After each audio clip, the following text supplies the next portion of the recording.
Guys, good morning সবাইকে। ঘড়িতে বাজে এখন 6টা 10। রেডি হয়ে আমরা একটু পরেই তিনজনে বেরিয়ে যাব নিজেদের গন্তব্যস্থলে। তো স্কিপ না করে পুরো ব্লগটা দেখতে থাকো। তো তোমরা দেখতেই পাচ্ছ এখন বেরিয়ে পড়েছি। তো এখন রাস্তায় আছি, লিলুয়া স্টেশনে যাব। তাই জন্য আমাদের নিকটবর্তী জায়গা থেকে টোটো ধরবো যাতে লিলুয়া স্টেশন যেতে পারি, ওখান থেকেই ট্রেন ধরে যাব। এই যে শিব মন্দিরটা দেখছো, এটা আমাদেরই পাড়ার শিব মন্দির। কোথায় যাচ্ছে মা এখন বলবে? আচ্ছা ঠিক আছে, দেখতে থাকো পুরোটা। ব্লগটা পোস্ট করতে অনেক দেরি হয়ে গেল ঠিকই, তাই ক্ষমা দাক্ষিণ্য করেই পুরো ব্লগটা কিন্তু তোমরা অবশ্যই দেখো। স্টেশনে আসতেও অবশ্য অনেকটা লেট হয়ে গেছিলো। 7:35 ট্রেনটা পাবো না ঠিকই, তো 8:10 ট্রেনটাই পাবো। তো টিকিট কেটে নিলাম। তো এবার আমরা তিনজনে চললাম যেই প্ল্যাটফর্মে ট্রেনটা আসবে, তো সেখানে ওয়েট করব কখন ট্রেনটা। তো আমরা স্টেশনে চলে এসেছি। এবার এখান থেকে ব্যান্ডেল লোকাল ধরে যাব চুচুড়া নামবো। অবশ্য তোমরা থাম্বনেল দেখে এতক্ষণে বুঝেই গেছো যে কোথায় যাচ্ছি, তো এটা নতুন করে কিছু বলার নেই আর। অবশেষে ট্রেন আসছে। ট্রেনে উঠেই প্রথমে যেটা কাজ হচ্ছে জানলার ধারের কোনো একটা ভালো সিট দখল করে নেওয়া, তাহলে পুরো ট্রেন জার্নিটা ভালো মতো কাটানো যায়। তো আমিও রীতিমতো সেটাই করে নিলাম, জানলার ধারে সিট না হলে আমার চলেই না একদম। এখন আমরা চুচুড়ায় নেমে পড়লাম। এখান থেকে কিছু মিনিটের হাঁটা পথ, তারপর ম্যাজিক গাড়ি বা যে কোনো টোটো যা পাই সেটা ধরে যাব লঞ্চঘাট।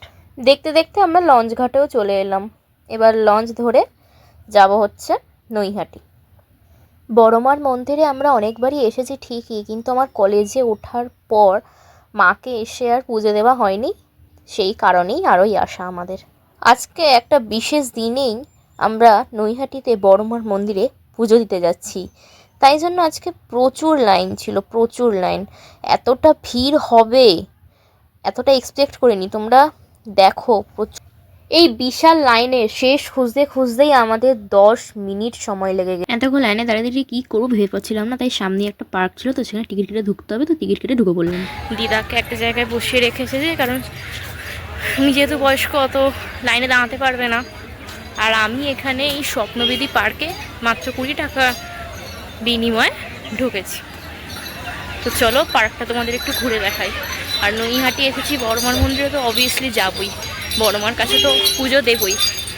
কিন্তু এতক্ষণ টাইমটা কীভাবে স্পেন্ড করব, দেখতেই পেলে যে এত লাইন, এখানে এত লাইন।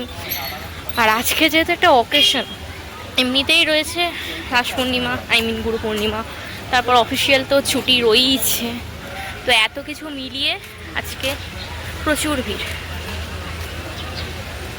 জাস্ট ভিউটা তোমাদের দেখাই, দাঁড়াও।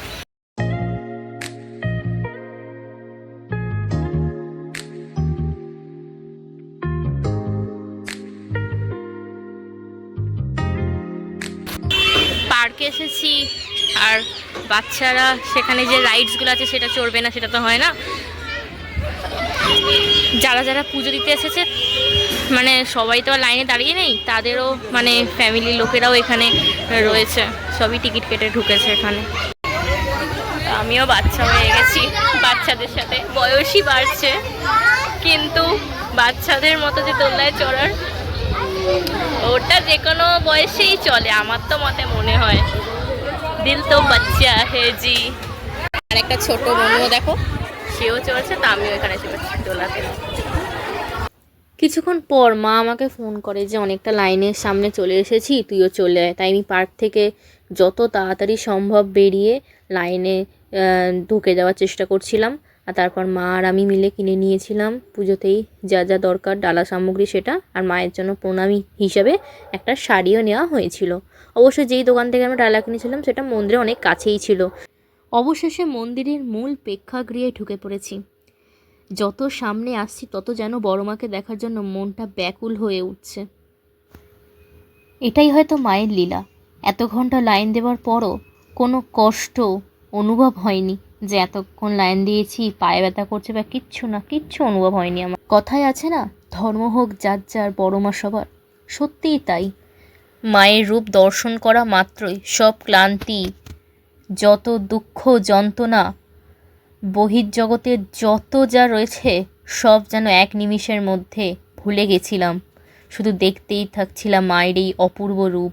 আবার কবে আসতে পারবো জানি না, তাই পুজোটা এখন ভালোভাবে দিয়ে নিই। চলো, পুজো দেওয়া হয়ে গেছে, চলো তোমাদের একবার বাইরে থেকে মন্দিরটা কেমন সেটা ঘুরে দেখাই। যারা যারা এখনও আসোনি তারা আমি যেরকমভাবে ডিরেকশন দিলাম, যদি হাওড়া থেকে আসো তাহলে হাওড়া থেকে ব্যান্ডেলগামী যে কোনো লোকাল ধরে চুঁচুড়ায় নেমেও আসতে পারো, বা শিয়ালদা থেকেও নৈহাটি জাংশন ধরেও তোমরা আসতে পারো। তো পুজো দেওয়া হয়ে গেছে, তো এবার ডালা নিয়ে আমরা যাচ্ছি দোকানে, যেই দোকান থেকে আমরা কিনেছি, তো সেখানে যাচ্ছি। এখন আমরা চলে এসেছিলাম মন্দিরের ঠিক অপোজিটেই একটা হোটেলে, যেখানে ভেজ থালি আমরা অর্ডার করেছিলাম, সেটাই খেলাম। চুঁচুড়ার যে লঞ্চ ঘাট রয়েছে তার সামনে রয়েছিল অরুণ আইসক্রিমের দোকান, সেখান থেকে অরুণ আইসক্রিম কিনে নিয়েছিলাম আমরা। নৈহাটিকে টাটা বলে বেরিয়ে পড়লাম আমরা বাড়ির দিকে যাওয়ার জন্য। লঞ্চ ঘাট থেকে অরুণ আইসক্রিম কিনে নিলাম, সেটা তোমরা দেখতেই পেলে। এবার লঞ্চে করে যাচ্ছি স্টেশনের দিকে। স্টেশনে ওয়েট করছি কতক্ষণে ট্রেন আসবে, ট্রেন ধরেই যাব আমরা লিলুয়া। লিলুয়া থেকে আবার সেম ওয়েতে টোটো ধরে চলে যাব আমাদের বাড়ি। সো সময়টা তোমরা দেখতেই পেলে, 5টা 8 বেজে গেছে, বিকেল গড়িয়ে প্রায় সন্ধে হতে যায়। তো এরই মধ্যে আমরা লিলুয়া স্টেশনে চলেই এসেছি। আজকের মতো ব্লগ এতটুকুই, দেখা হবে অন্য কোনো ব্লগে। নৈহাটিতে যাওয়ার ব্লগটা তোমাদের কেমন লাগলো অবশ্যই তোমরা সেটা কমেন্টের মাধ্যমে জানিও। টাটা। এরকম আরও ব্লগ দেখতে চাইলে অবশ্যই কিন্তু তোমরা কমেন্ট